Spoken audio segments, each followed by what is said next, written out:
Okay, it's pretty obvious that the writers of Spider-Man just will find new ways to screw over Peter Parker. So everyone knows Peter Parker holds back, but what if he didn't? What if he traded responsibility for lethal efficiency? In this universe, Peter Parker becomes the Punisher, and the Sinister Six didn't go to the raft, they went to the morgue. He didn't fight the Vulture, he sabotaged his wings and watched him fall. He didn't punch Electro, he treated him like a battery and fried his heart. He used incendiary rounds on Mysterio and chemical warfare on Sandman. He saved Gwen Stacy by executing the Green Goblin in cold blood. He won the war, but lost his soul. The full story of Marvel's most dangerous version of Peter Parker is coming. Hit that sub button and like if you don't want to miss the drop.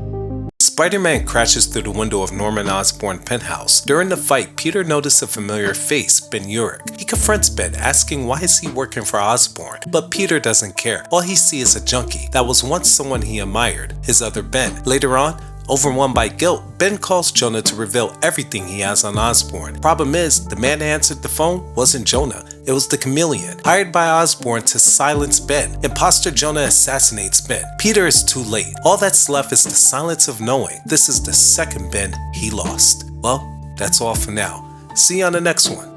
If it's one thing about kids, you can always count on them to be brutally honest, especially when your father is a friendly neighborhood Spider-Man, or at least trying to be. In Ultimate Spider-Man Infinity comic, Peter is made aware that his choice in costume design needs work. Let me explain. Several weeks after getting his powers, Peter is finally getting a handle on his new abilities, sorta. You see, a little while ago, Peter was just your average father of two, in this universe created by the Maker. Peter was never bitten by a spider as a teen, so he got to live a somewhat normal life. He even got to grow up with his Uncle Ben, alive and well. But then it's all changed with a message from Tony Stark, confirming his suspicions that something about his life feels off. So as Peter sneaks in through the window like a teen after a night out, he's caught and nearly outed by his frightened daughter May Parker, but he's quickly shifted into dad mode to make her calm down. So after Peter explained how completely crazy this all is, May looked her dad in the eye and said his costume design was low-key trash. So Peter smacked her, just kidding. Anyways, after going through several rough drafts, we finally get the familiar blue and red costume that we all love. To celebrate, Peter shows May the city like she's never seen before. Between us, I'm really enjoying this story. I really like seeing Peter just being a dad, seeing Ben alive, and Jonah being a pretty likable person so far. Which alternate version of Spider-Man is your favorite? Let us know in the comments and spin the block for more lab notes.